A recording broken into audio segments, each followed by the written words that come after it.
रं भित्तारं कर्मभूभृतां ज्ञातारं विश्वतत्त्वानां वन्दे तद्गुणलब्धये वन्दे तद्गुणलब्धये।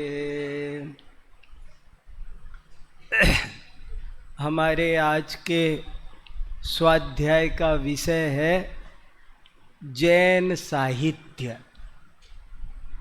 अभी ये पुस्तक आई है प्राकृत भाषा एवं जैन साहित्य।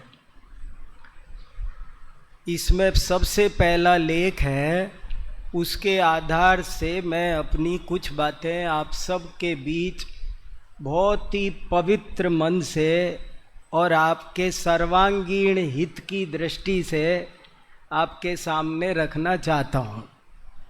शांति कुमार जी भाई साहब ने भी कहा, जिन कुमार जी ने भी कहा कि कुछ ऐसी बातें जो सब विद्यार्थियों के हित की हों। दूसरे कैंपस के विद्यार्थी भी आए हैं ना, तो सबका भला हो जाए, इस भावना से मैं मेरे पास में जो कोई अमूल्य संपत्ति है वो आपको आज मैं अपना वैभव आपको देना दिखाना चाहता हूँ। और विषय रखा है मैंने जैन साहित्य। और मेरा उद्देश्य ये है, दादा का स्वप्न था हम सब के बारे में कि कालजयी विद्वान बने। क्षणिक नहीं, 2 दिन चमके ऐसे नहीं, जो हजारों साल तक चमकते रहें। नास्ति येषां यशः काये जरा मरणज भयम। लिखा ने नीतिकारों ने कि वे ही व्यक्ति धन्य हैं कि जिनकी यश रूपी काया को कोई जरा नहीं लगती, मृत्यु नहीं लगती। ऐसे मैं चाहता हूँ और मैं ऐसा सोचता हूँ, आप भी सोचो, कोई बात हो तो मुझे कहो। हम लोगों के कंधों पर दोहरा दायित्व है। हम इसको समझ लें तो बहुत अच्छा है, खुशी खुशी स्वीकार कर लें तो अच्छा है। इसमें हम ज़्यादा सफल होंगे। हमें आत्महित भी करना है और हमें समाज हित भी करना है। ये हमारा दायित्व है।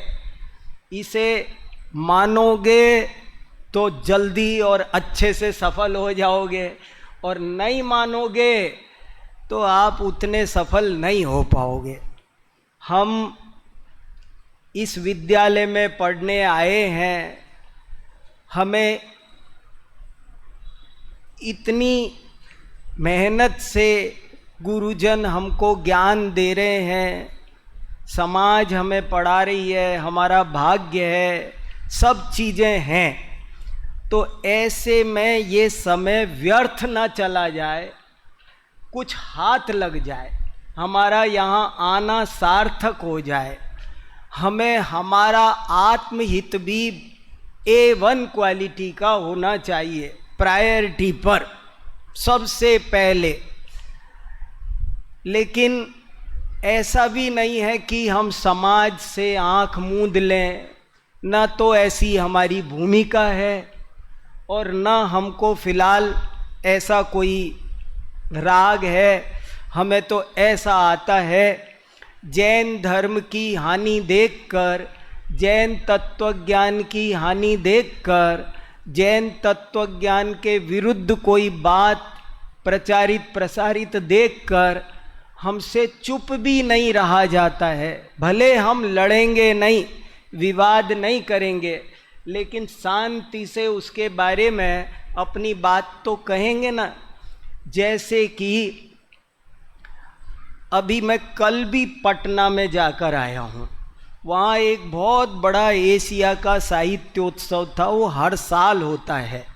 और उस हर साल उसमें पूरे एशिया महाद्वीप के देशों के बहुत साहित्यकार इकट्ठे होते हैं और सभी धर्म दर्शनों की उसमें चर्चा होती है। लेकिन आपको जानकर आश्चर्य होगा कि पिछली बार भी मैं अकेला था वहाँ जो जैन धर्म दर्शन साहित्य की चर्चा कर रहा था, और अब की बार भी कल भी 600 साहित्यकारों में 600 साहित्यकार आए थे वहाँ, मैं अकेला था। अगर मैं किसी वजह से ना जाऊँ ना तो क्या होगा कि वहाँ विश्व पटल पर जैन पक्ष रखा नहीं जा सकेगा, इसलिए हमें जाना चाहिए। एक दफ़े अभी यहाँ 16 कारण भावनाओं पर गोष्ठी हो रही थी, बहुत बड़ी गोष्ठी हुई विद्वानों की। उस गोष्ठी के बाद फीडबैक में एक पॉइंट आया, मैं उस गोष्ठी में आया तो बाद में ये कहा कि ये 3 दिन की गोष्ठी हो जाती, अगर आप नहीं आते तो 16 कारण भावनाओं की प्रशंसा ही प्रशंसा होती, लेकिन 16 कारण भावनाएं हेय भी हैं, आश्रवबंध का कारण है, ये चर्चा ही नहीं होती, गोष्ठी संपन्न हो जाती। तो हमारा तो ये योगदान हो गया ना, हमने वहाँ जाकर ये बात जिनवाणी की मूल तत्वज्ञान की बात हमने रख दी ना।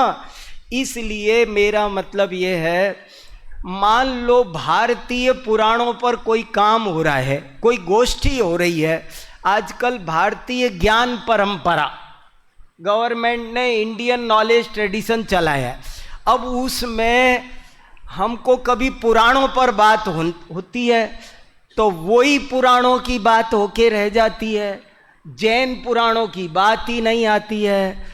तो मुझे लगता है मेरा दिल रोता है और मुझे मेरा कर्तव्य का एहसास होता है कि मैं दौड़ूं, जाऊं और उनको बताऊं कि जैन पुराण साहित्य भी एक चीज़ है और उसका ये वैशिष्ट है। व्याकरण की बात हो तो मन करता है मैं बताऊं ये जैनाचार्यों का व्याकरण के प्रति योगदान है। तो ऐसी ही कुछ बातें आप सब ईमानदारी से समझें।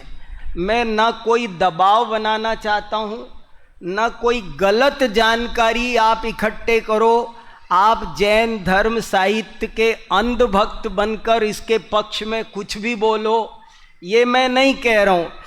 लेकिन आपकी एक दफ़े आंखें खुलें, आपको पता तो चले कि हमारे पास कितना विशाल साहित्य वैभव है। इसलिए मैं आज का विषय आपके सामने रख रहा हूँ। इस विषय को पढ़ने से आपको अनेक प्रकार के लाभ होंगे, बहुत अधिक प्रेरणाएं मिलेंगी। मैं कितनी क्या कह पाता हूँ सो मैं कोशिश तो करूँगा, पर योग्यतानुसार ही बरसेंगी। भवि भागन वच जोगे वसाए, वो जो होना होगा होगा वही। तो देखो विषय जैन साहित्य, मैंने पहला लेख लिखा है जैन साहित्य का क्या महत्व है, और बहुत संक्षेप में लिखा है। इस विषय पर एक किताब 500 पेज की मैं लिख सकता हूँ, मेरे दिमाग में सारी कंसेप्ट है, बस लिखा नहीं जाता है कई कारणों से, समय, स्वास्थ्य, सब चीज़ें नहीं वैसी होती हैं, पर मैं लिख सकता हूँ। 500 पेज की किताब मेरे साथ चित्त में है। तो देखो क्या जैन साहित्य कैसा है, मैं टू द पॉइंट 2-2, 4-4 लाइन में लिखा है कि कुछ बात आ तो जाए। आने वाले बहुत हैं, मेरे पीछे लाइन लगी है, वो इसका डिटेल कर लेंगे, पर कुछ तो बिंदु रख दूं मैं। तो देखो जैन साहित्य आखिर क्यों महत्वपूर्ण है, वहाँ ये चर्चा चल रही थी कि जैन साहित्य क्यों महत्वपूर्ण है। तो मैंने ये 15 पॉइंट यहाँ लिखे हैं, और भी 2-4 पॉइंट बाद में और इम्पोर्टेंट जुड़ गए हैं। जैसे पहले एक इम्पोर्टेंट पॉइंट दूसरा बता देता हूं आपको। जैन साहित्य की क्या विशेषता है, जैन साहित्य क्यों इम्पोर्टेंट है, तो मैंने बताया कि साहित्य क्यों लिखा जाता है। जब ये काव्य शास्त्रियों से पूछा वहाँ पर, तो उन्होंने जवाब दिया, काव्यम यशसे अर्थ कृते व्यवहार विदे। काव्य शास्त्र का श्लोक है कि काव्य साहित्य क्यों लिखना, साहित्य लिखो यश के लिए, साहित्य लिखो अर्थ कृते। अरे सारा साहित्य, इसीलिए बिहारी ने सतसई क्यों लिखी, क्या जरूरत थी बिहारी ने आपने संसार में ऐसी किताबें बहुत है जो और रात और दिन आज भी लिखी जा रही है। उन किताबों का एक मुख्य उद्देश्य है धनार्जन, पैसा कमाने के लिए साहित्य लिखा गया है। ऐसा विश्व में बहुत ज़्यादा साहित्य उपलब्ध है, और न केवल लिखा गया है, लिखा जाना चाहिए, ऐसा उन्होंने निर्देश भी दिया है। काव्यम यश से, काव्य यश के लिए लिखा जाना चाहिए, नाम कमाने के लिए, अमर हो जाने के लिए। लेकिन जैन कवियों का यहाँ पर सबसे बड़ा योगदान ये है कि जैन कवियों ने साहित्य लेखन को कभी भी अपनी आजीविका का साधन नहीं बनाया, चाहे वो कैसी भी परिस्थिति में थे। पंडित टोडरमल जी को अलग से इस काम के लिए मुनीमी करनी पड़ी, और काम करते रहे। दौलत राम जी राजा के यहाँ नौकरी करते थे, और रात में विशुद्ध जन कल्याण की भावना से साहित्य लिखते थे। तो जैन साहित्य की सबसे बड़ी विशेषता तो ये है कि उसके लेखन का उद्देश्य विशुद्ध जन कल्याण है, धनार्जन नहीं है। यश कमाना भी, पंडित टोडरमल जी ने कितना साफ साफ लिखा है, मैं मानाधिक के कारण ये ग्रंथ ना, मुझे इसके बदले में जैन कवियों को आज भी जो लिख रहे हैं उन्हें भी, हमें आपको भी इससे ये शिक्षा मिलेगी कि हम अगर कुछ लिखें तो लिखने के पीछे मुझे कोई पुरस्कार मिले, मुझे कोई जाने, मेरा नाम हो, इसलिए साहित्य नहीं लिखा जाता है। पैसे कमाने के लिए जैन कवियों ने साहित्य, माने जो जैन आचार्यों की परंपरा रही उसको बाद में जैन विद्वानों तक ने भी आज तक उसको निर्वाह किया कि जैन साहित्य विशुद्ध जन कल्याण, स्वपर कल्याण के लिए लिखा गया। एक ही प्रयोजन था कि इससे मेरा भी उपयोग, मम परम विशुद्धि, इससे मेरी भी विशुद्धि हो और इससे दूसरे भी समझ जाएं। तो दादा ने एक लाइन लिखी ना, दूसरे भी समझें तो मेरा मन प्रसन्न है, से लिखा ना। मैंने अपने लिए क्रम नियमित पर्याय लिखी है, और यदि दूसरे भी पढ़ें इसे समझें तो मुझे भी मेरा मन प्रसन्न है। ऐसी पंक्ति है बहुत प्यारी। तो कहने का मतलब ये है कि पहला तो प्रयोजन यही है कि जैन साहित्य की ये बहुत बड़ी विश्व साहित्य को देन है कि ये और जब उद्देश्य गलत होगा तो वो लोगों का टाइम खराब करेगा। अमूल्य मनुष्य जीवन, तुझे तो बेटा पैसे कमाने थे, तुझे तो नाम कमाना था, और तूने टाइम तो हमारा खाया ना। नुकसान किसका किया?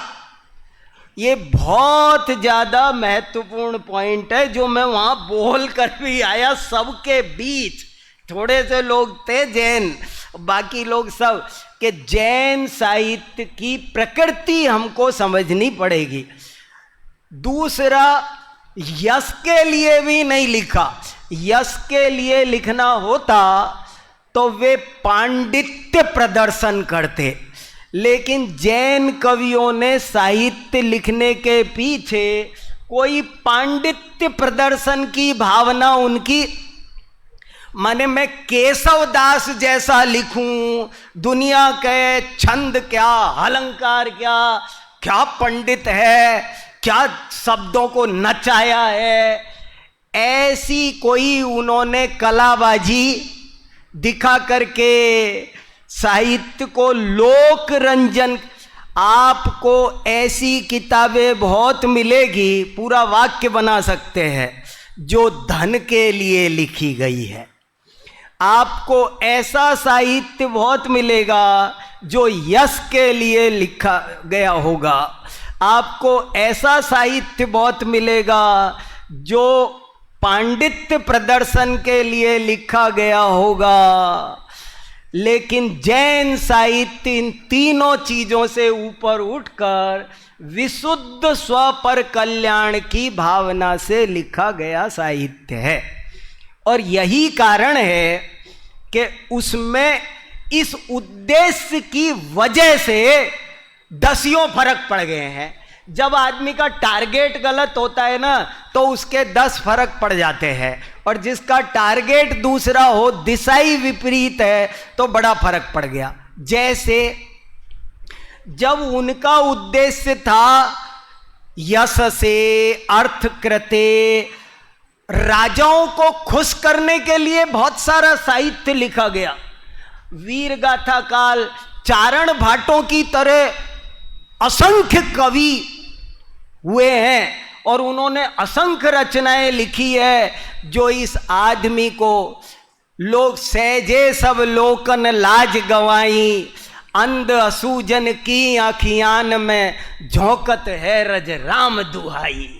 अंधों की आंख में धूल झोंकने का काम साहित्य करता है। मैं तो कहता हूं, अगर ये भी कह दूं कि साहित्य तो केवल जैन साहित्य ही है, तो अतिशयोक्ति नहीं होगी, क्योंकि साहित्य उसे कहते हैं जो जन का हित करे। साहित्य हित करे उसे साहित्य कहते हैं। तो इसमें क्या दिक्कत है? इसलिए सही पूछा जाए तो जैन साहित्य ही साहित्य है। फिर देखो, जब आपके उद्देश्य ऐसे होते हैं, बिहारी को जयसिंह को खुश करना है, तो जयसिंह को खुश करना है, चंदवरदाई को, पृथ्वीराज चौहान को खुश करना है। अब उसकी लेखनी क्या लिखेगी? वो भी बहुत अच्छा उदाहरण आता है ना, एक दिन अकबर ने कहा कि बीरबल, बैंगन बड़ा अच्छा होता है, कमाल है। तो बीरबल बोला, महाराज इसीलिए तो उसके माथे पे मुकुट होता है, क्या बात है। फिर दूसरे दिन अकबर ने ज्यादा बैंगन खा लिए और तबीयत खराब हो गई। तो अकबर ने कहा, बीरबल बैंगन तो बड़ी बुरी चीज है। तो बोले, महाराज इसमें क्या शक, इसीलिए तो उसका नाम बेगुन है। तो अकबर ने कहा, कल तो तुम ऐसे बोल रहे थे, आज तुम ऐसे बोल रहे हो। बोले, महाराज एक बात सुनो, मैं बैंगन का नौकर नहीं हूं, मैं आपका नौकर हूं। जिसमें आप खुश हो वो बोलना मेरी ड्यूटी है, मुझे मतलब नहीं है क्या। तो उसका तो सारी थ्योरी उल्टी हो जाएगी। जिसका उद्देश्य दूसरे को खुश करना है, सेठ जी को खुश करने के लिए प्रवचन करेंगे तो बात बदल जाएगी। हम उनके लिए प्रवचन, जिन वाणी जन कल्याण के लिए लिखी जाती है, विशुद्ध अत्यंत पवित्र भावना, बहुत गहराई से लिखी जाती है, बहुत ही अच्छे हृदय से।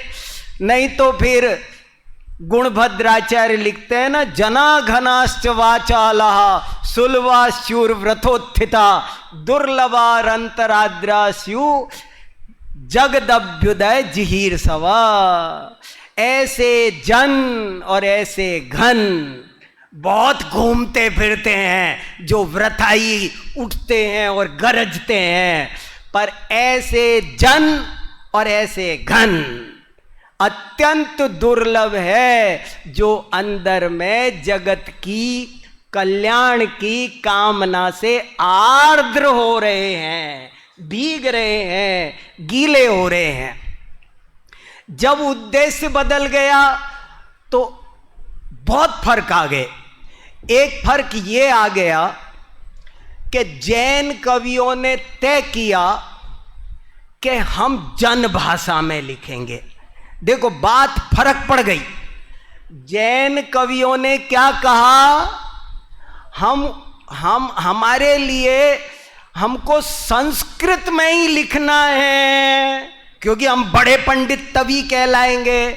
कोई हमको बड़े पंडित का मुकुट तभी पहनाएगा, हमको नहीं पहनना बड़े पंडित का मुकुट। हमको तो ये आत्म कल्याण की बात, ये वीतरागता की बात, ये अहिंसा और अनेकांतवाद की बात हमें पंक्ति के अंतिम आदमी तक पहुंचानी है, और इसलिए हम उसकी भाषा में बोलेंगे। भाषा हमेशा श्रोता की होगी और भाव हमेशा वक्ता। भाव हमारा चलेगा पर भाषा उसकी चलेगी। इसलिए उन्होंने कोई कठिन कठिन छंद लिखने की कोशिश नहीं की। उन्होंने तो अच्छा क्या चल रहा है, प्राकृत चलने दो, संस्कृत हाँ, सूत्र, अपभ्रंश, पुरानी हिंदी, ब्रज, अवधी, अंग्रेजी, हाँ चाइना में बैठे हैं तो चाइनीज, अगर रूस में बैठे हैं तो रसियन, जिस भाषा में सुनो उसमें सुनो। पर जीवोन्य पुद्गलश्चान्य इत्यसौ तत्व संग्रह, हमको तो ये सुनाना है। हमारा उद्देश्य बदल गया। और भी बहुत सारी जैन साहित्य की विशेषताएं हैं, पॉइंट्स आपके सामने रख रहा हूं। पॉइंट नंबर 1, परिमाण की दृष्टि से मेरे ख्याल से संसार में किसी भी धर्म संप्रदाय के पास इतनी रचनाएं नहीं होंगी जितनी रचनाएं जैन संप्रदाय के पास है। मैंने गिनती करने का प्रयास किया तो मैं 10 लाख तक पहुंच गया। आज भी, जबकि 6 महीने तक हमारे ग्रंथालय जलाए गए, आज मैं आपको 10 लाख किताबों के, जैन किताबों के नाम नोट करा सकता हूं, तुक्का नहीं फेंक रहा हूं। किसी संसार के किसी संप्रदाय के पास में इतनी रचनाएं, परिमाण माने क्वांटिटी, अभी क्वालिटी छोड़ो, अभी क्वालिटी की बात अगले पॉइंट में। क्वांटिटी के आपको एक जैन मंदिर नहीं मिलेगा जहां पर अलमारियां ना भरी हों किताबों से। और खूब स्वाध्याय की परंपरा आज तक समाज में कभी बंद नहीं हुई, चल रही है। ये अविच्छिन्न तीर्थ चल रहा है, ये रुका नहीं है। सब जगह भले कभी कम ज्यादा होता रहा हो, लेकिन धारा कभी रुकी नहीं है। राहुल सांकृत्यायन ने लिखा है कि भारतीय साहित्य और संस्कृति की झलक देखना हो तो सत्तू बांध लो, लोटा डोर साथ रख लो और जैन भंडारों को देखने निकल पड़ो। तुमको पता चलेगा भारतीय रत्न, भारतीय साहित्य के नगीने देखने मिलेंगे। नगीने, एक एक रचना। अभी मैं एक रचना का नाम बोलूं तो आपको आश्चर्य होगा। अभी मैं चतुरचितारिणी बता रहा था ऊपर बैठे बैठे, अभी मैंने नई पांडुलिपि का संपादन किया। एक अध्यात्म बारह खड़ी, ऐसी 10,000 रचनों छंदों की रचना है अध्यात्म बारे खड़ी।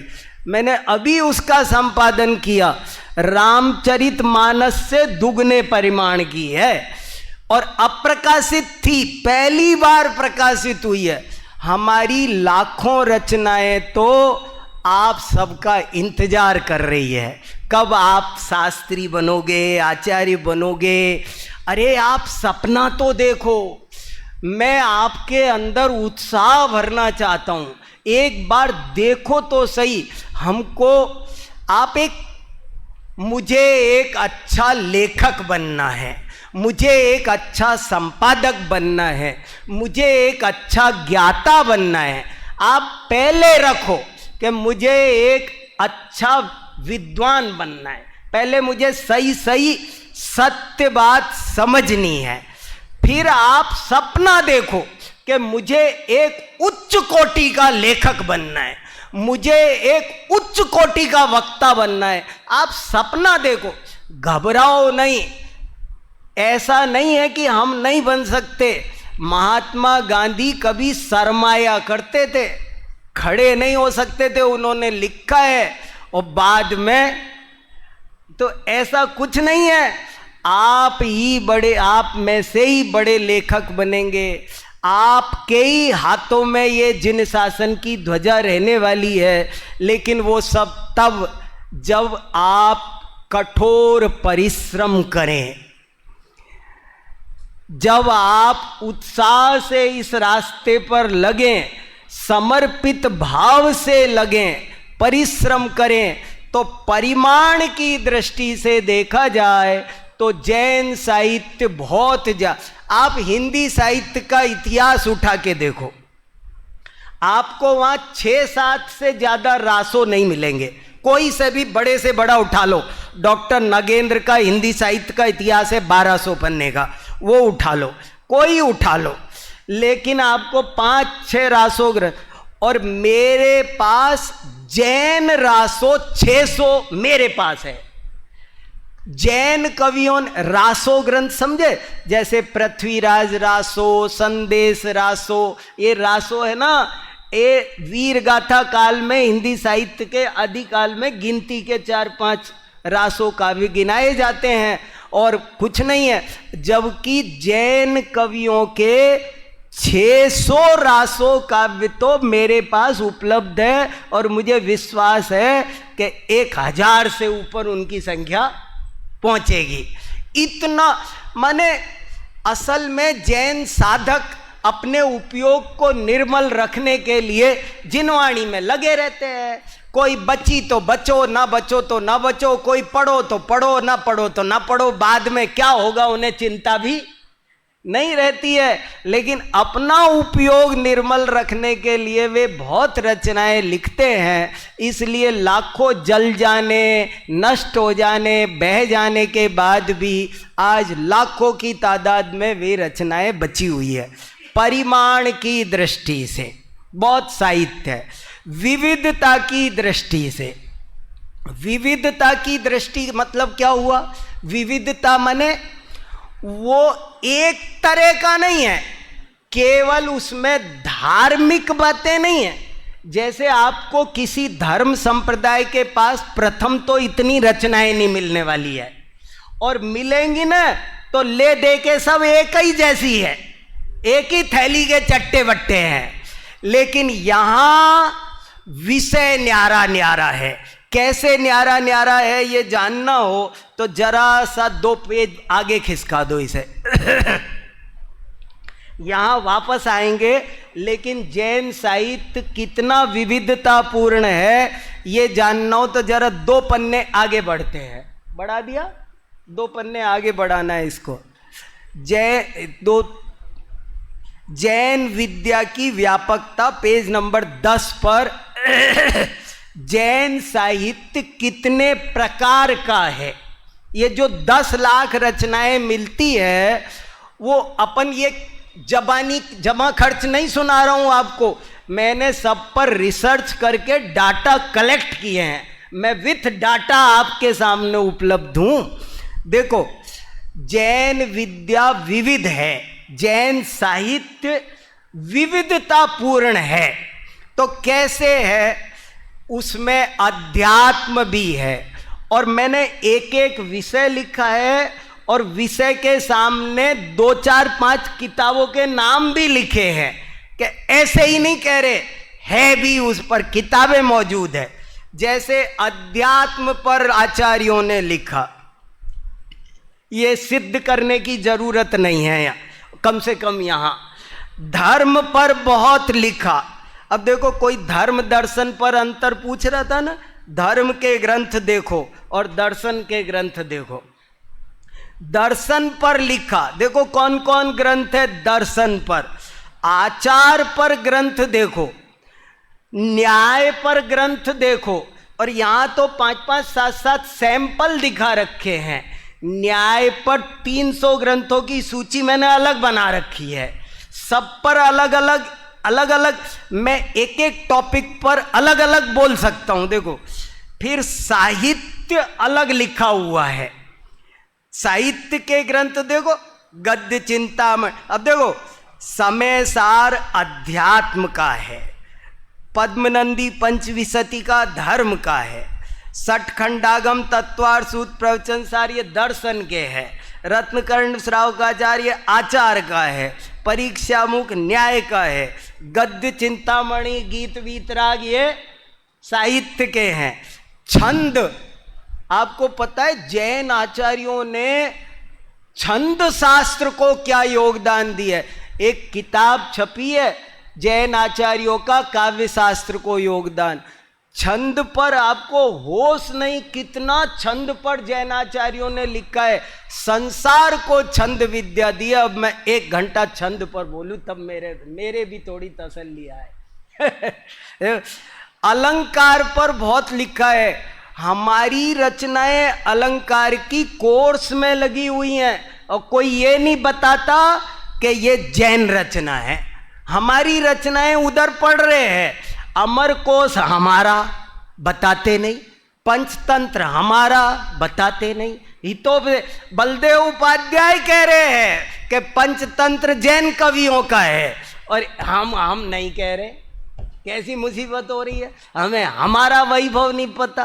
तो देखो, संस्कृत साहित्य का इतिहास बलदेव उपाध्याय पेज नंबर 8, उस पर साफ साफ लिखा है ऊपर से 9वीं 10वीं पंक्ति में, पंचतंत्र और हितोपदेश जैन कवियों की रचना है। जैनों को कथा साहित्य लिखने में कोई पराजित नहीं कर सका। देखो, अलंकार पर कितना लिखा है, वाग भटा अलंकार अभी एक किताब छप के आई है कल परसों ही, यहाँ लोकार्पण करना हो तो कर लेना। ये श्रृंगार मंजरी अब तक अप्रकाशित थी, मैंने उसको तैयार करके संजय जी ने सर्वोदय अहिंसा से ये श्रृंगार अर्णव मंजरी छपवाई है अभी, श्रृंगार अर्णव चंद्रिका। ये हमारा कितना बड़ा अलंकार साहित्य मौजूद है। तो मैं आपको केवल अपने घर का खजाना, जैसे पिताजी बेटे को बताते हैं ना, देख बेटा मुझे कल को कुछ हो जाए ना ये सब ध्यान रखना, ऐसे ही हमारा क्या वैभव है। आप सबकी उम्र है, बहुत मेहनत कर सकते हो। ये दुनिया में दूसरे लोग बहुत मेहनत करते हैं, रात दिन आप नोट्स बनाओ और खोजो और अपना वैभव जानो पहचानो, आपको पता चलेगा हम कितने धनवान हैं। वो है ना, आओ विचारे हम सभी, हम कौन थे क्या हो गए और क्या होंगे। ये तो हमारी हालत गिरनी नहीं चाहिए बिल्कुल। व्याकरण, पंडित नेमीचंद शास्त्री ज्योतिषाचार्य, उन्होंने भारतीय वांग्मय को जैन संस्कृति का योगदान पुस्तक 600 पेज की 2 भागों में लिखी है। उसमें जैन आचार्यों ने व्याकरण के कौन कौन से ग्रंथ लिखे, 500 की सूची लिखी है। पतंजलि ने अष्टाध्यायी की टीका में लिखा है, अष्टाध्यायी पाणिनि की, उसकी टीका, उसका महाभाष्य पतंजलि ने लिखा। और उसमें पतंजलि लिखते हैं कि मैं इसलिए लिख रहा हूं कि शुरू में लिखा है, मैं इसलिए लिख रहा हूं कि गांव गांव में गली गली में जैन व्याकरण पढ़ाया जाता है, इसलिए मैं ये लिख रहा हूं। ग्रामे ग्रामे कालापकम काटकम च प्रोच्यते। गांव गांव में कभी जैन व्याकरण पढ़ाया जाता था और आज संस्कृत व्याकरण।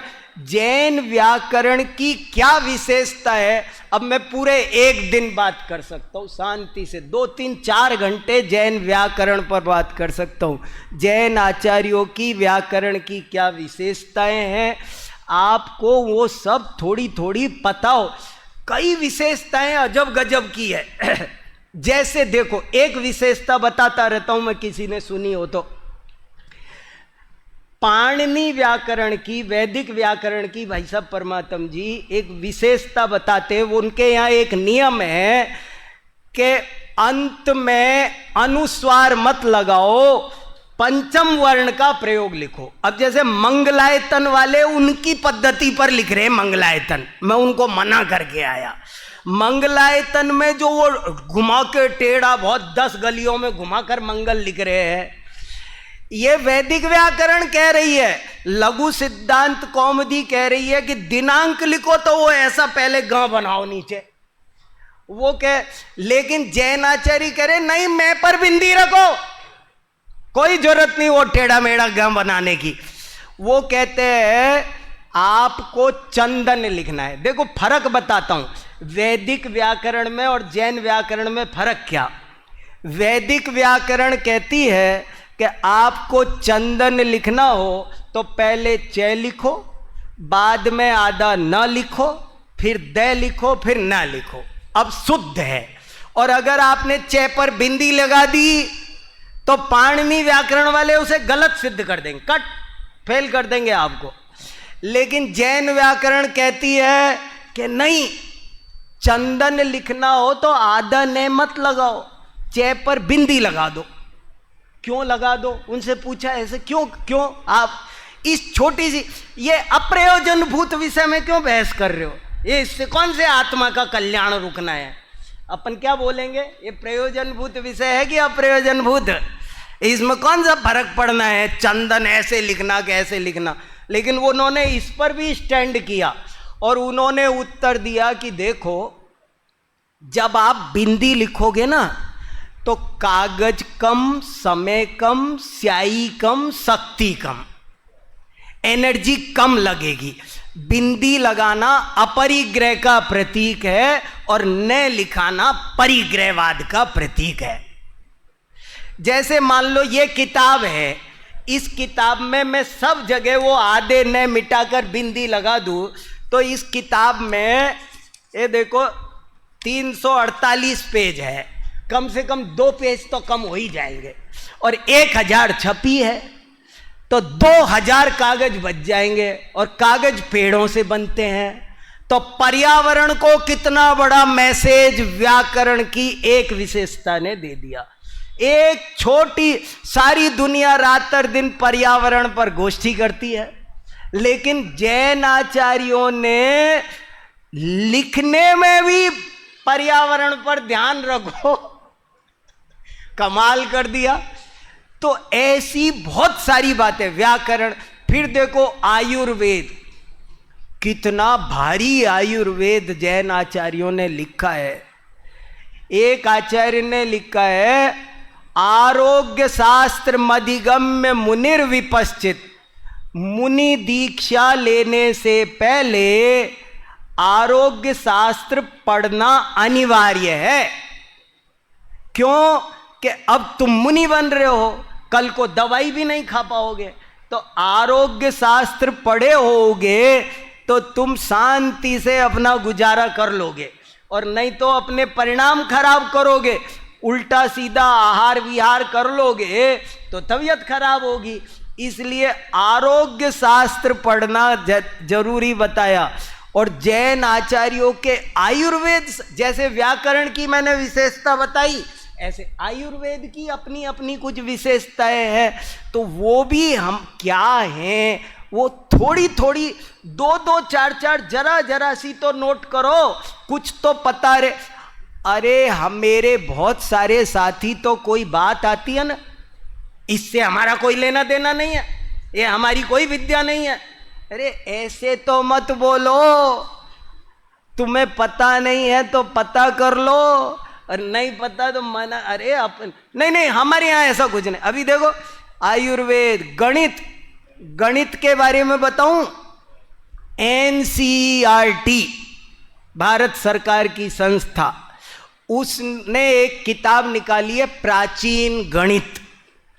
उस प्राचीन गणित किताब में बहुत साफ शब्दों में लिखा है, गणित का आविष्कार सर्वप्रथम जैन आचार्यों ने किया। यहां से बात शुरू होती है, उठा के देख लो, फोटो बनी हुई है जैन मुनियों की, बड़े बड़े सब बातें लिखी हुई है। और हम नहीं कहते, क्यों? हमको पता नहीं है। तो मैं ये चाहता हूं, देखो मैं जनरल पब्लिक में बात नहीं कर रहा हूं, मैं यहां उनसे बात कर रहा हूं जो भावी विद्वान हैं, बहुत बड़े बड़े विद्वान कल को आप लोग बनने वाले हो। आपकी उम्र है, आपकी शक्ति है, आप में क्षमता है। इसलिए मैं जिन शासन के सैनिक तैयार करना चाहता हूं, वो ट्रेनिंग देना चाह रहा हूं। फिर देखो आयुर्वेद, गणित, ज्योतिष, 20 जैन ज्योतिष की रचनाएं मंगलाचरण बदलकर उन्होंने रख लिए। मंगलाचरण बदल दिया, रख लिए। पढ़ो आप, भारतीय ज्योतिष उनकी है, किन नेमिचंद शास्त्री ज्ञानपीठ से छपी है। कौन किताब कब कहाँ, थोड़ा थोड़ा डाटा नॉलेज, रफली आइडिया सबका रखो। फिर देखो वास्तु शास्त्र पर जैनाचार्यों ने ग्रंथ लिखे, सामुद्रिक शास्त्र पर ग्रंथ लिखे। सामुद्रिक शास्त्र कुछ होता है? हमारे यहाँ कोई उठा के बोल देगा कुछ नहीं होता, मिथ्यात्व कुछ पता नहीं है, उठा के बोलना है बस। सामुद्रिक शास्त्र पर ग्रंथ है, रमल शास्त्र पर ग्रंथ है, भूगोल, खगोल, पुराण, चरित, कथा, आत्मकथा पता है? संसार में हिंदी की पहली आत्मकथा किसी ने लिखी तो जैन कवि ने लिखी। बाद में लोग कथा, आत्मकथाएं लिखने लगे, आत्मकथा लिखने की परिपाटी जैन कवि शुरू। ऐसी 20 विधाएं हैं जिनको जैन कवियों ने शुरू किया। कला पर बहुत सारे ग्रंथ है। जैन कला पर मेरा एक लेख है 10 पेज का अलग। जैन कला पर मैं 4-5 घंटे बोल चुका हूं। जैन कला क्या होती है, आपको थोड़ा थोड़ा नॉलेज हो, जरा जरा सा। देखो कालजयी विद्वान बनने के लिए, कालजयी विद्वान बनने के लिए जैसे डॉक्टर बनना हो ना, डॉक्टर, तो ये बात सही है कि स्पेशलिस्ट तो वो एक का ही होगा, सबका स्पेशलिस्ट नहीं होगा। लेकिन जब वो MBBS करने जाएगा तो शुरू के 2 साल उसे जनरल एनाटॉमी पढ़नी पड़ेगी, उसे सामान्य शरीर विज्ञान। मैं ये नहीं कह सकता कि मैं तो आपके पास आई स्पेशलिस्ट बनने आया हूं, मुझे किडनी का ज्ञान क्यों करा रहे हो, हार्ट का क्यों करा रहे हो। नहीं, आपको पहले सामान्य शरीर विज्ञान आना चाहिए, तभी आप अच्छे नेत्र विशेषज्ञ बनोगे, तभी आप हृदय विशेषज्ञ बनोगे। ऐसे ही बनना भले हमें अध्यात्म का विशेषज्ञ है, लेकिन हमको जब तक जैन आगम का खाका, उसकी पूरी व्यवस्था और कम से कम मोटी मोटी जानकारी, उसके थोड़े थोड़े खास खास बातें, अगर आपको थोड़ी सी व्याकरण नहीं आती हुई, आप जरा भी छंद नहीं जानते, जरा भी, आप कभी किसी मंच पर टिक नहीं पाओगे, आप 5 विद्वानों के बीच बैठ नहीं पाओगे। अच्छा, हमारे विद्वानों में कौन रोल मॉडल है, आदर्श देखो। पंडित टोडरमल जी कैसे विद्वान थे बताओ, कितनी उनकी प्रज्ञा कितनी बहुमुखी थी, क्या नहीं। अच्छा, दादा को ही देख लो ना, अपन दूर कहाँ जाएं। जब वो वैराग्य महाकाव्य में ऋतु वर्णन लिख, छंद देखो, तरह तरह के रस विधान देखो। मैं सुनता हूं तो पूरी रात बीत जाती है मेरे। मैं 18 के 18 पूरे सर्ग एक साथ सुनता हूं, एक साथ 18 सर्ग सुनता हूं वैराग्य महाकाव्य के। चलने दो आज। ऐसे ऐसे रस जमता है तो क्या नहीं। अब कल्पना करो, सपना तो देखो, मैं भी एक दिन वैराग्य महाकाव्य लिख सकूं, मैं भी एक दिन भरत का अंतर्द्वंद लिख। मजाक नहीं है, ऐसे ही नहीं लिखा जाता है। उसके पीछे बहुत गहरी तपस्या होती है। वो जो महल तुम्हें ऊपर दिख रहा है ना, उसकी जड़ें बहुत गहरी गई हुई होती है। वो गई है गहरी, वो उन्होंने बहुत कुछ पढ़ा है, तब ये चीजें आई है। तो इसलिए देखो, कथा, आत्मकथा, कला, शिल्प। अब शिल्प विद्या क्या होती है, इस पर भी आत्मकृतिर्वै शिल्पम। शिल्प विद्या, हर विद्या का पर्यवसान अध्यात्म में होता है। कोश, अभी कहा ना आपको, अमर कोश तक जैन रचना है। कब से जैन कवि कोश लिखे जा रहे हैं, कितना कोश साहित्य जैन आचार्यों ने लिखा है। भक्ति, स्तुति, अर्थशास्त्र, समाज शास्त्र, राजनीति शास्त्र, निमित्त शास्त्र, ये हर विषय पर जैन ग्रंथ। सोशियोलॉजी, अब मैं सोशियोलॉजी पर आपके साथ 1-2 घंटा आराम से बात कर सकता। समाज क्या होता है, क्यों होता है, समाज शास्त्र क्या है। एक बूंद, एक पानी की बूंद अगर अकेली रहे तो मिट्टी कहेगी मैं सोख लूं, हवा कहेगी मैं सुखा दूं, प्रकाश कहेगा, धूप कहेगी मैं सुखा दूं। लेकिन वही पानी की बूंद यदि समुद्र में रहने लग जाए तो कोई उसका बाल बांका नहीं करेगा। ये समाज की उपयोगिता है। हमको समाज क्यों चाहिए होता है, कितनी सारी उन जैन आचार्यों का सामाजिक दृष्टिकोण, इसे भी हमें समझना जरूरी है। देखो, राजनीति शास्त्र पर हमको आपको पता नहीं है सर्वोदय शब्द कहां से आया राजनीति में, जैन ग्रंथों से। संसद शब्द कहां से आया राजनीति में, जैन ग्रंथों से। संविधान जैन लोगों ने बनाया, कितना बड़ा कंट्रीब्यूशन है, और वो सब हमें पता नहीं होता है। कितना सारा हमारा जैन आचार्यों का राजनीतिक चिंतन है, उसे भी हम कभी मौके पर कहने लायक, कम से कम कहने लायक ना हो, कोई कह रहा हो तो थोड़ा सा सुनने लायक। तो हमको थोड़ी सी, इतनी सी फिजिक्स, केमिस्ट्री, साइंस तो आती हो कि कोई बात कर रहा हो तो ऐसा तो नहीं कि भैंस के आगे बीन बज रही है, कुछ तो पता चले। आप मंच पर कैसे बात करोगे, आप जैन फिजिक्स कैसे बताओगे। इसलिए देखो, लॉ पर कितना सारा, बैरिस्टर चंपत राय जी ने किताब लिखी है जैन लॉ, और जैन आचार्यों ने कितना लॉ पर काम किया है। नीति योग शास्त्र, योग सारी दुनिया में हो रही है, और जैन आचार्यों ने योग पर बहुत लिखा। लक्षण शास्त्र, संगीत शास्त्र, आपको पता है किताब का नाम है संगीत समय सार, 1000 साल पहले लिखी गई है संस्कृत में, भारतीय ज्ञानपीठ से छपी है। वो कवि कितना प्रभावित होगा समय सार से कि उसने किताब लिखी संगीत समय सार। संगीत शास्त्र पर मैंने लेख लिखा है। स्वप्न शास्त्र, शकुन शास्त्र, नाट्य शास्त्र, काव्य शास्त्र, धातु विज्ञान। धातु विज्ञान है हमारे पास, कैसे पारा बनता है, कैसे सोना बनता है, कैसे चांदी बनती है, कौन धातु कैसे बदलती है। मंत्र विज्ञान, भौतिक विज्ञान, रसायन विज्ञान, हमारे यहाँ बॉटनी है, बायोलॉजी है, साइकोलॉजी है, ये सब एक पूरी यूनिवर्सिटी खुल सकती है, हर डिपार्टमेंट खुल सकता है, बहुत सारी बातें हैं। पर अभी समय हुआ, बाकी चर्चा थोड़ी और मैं कल करने की कोशिश करूँगा।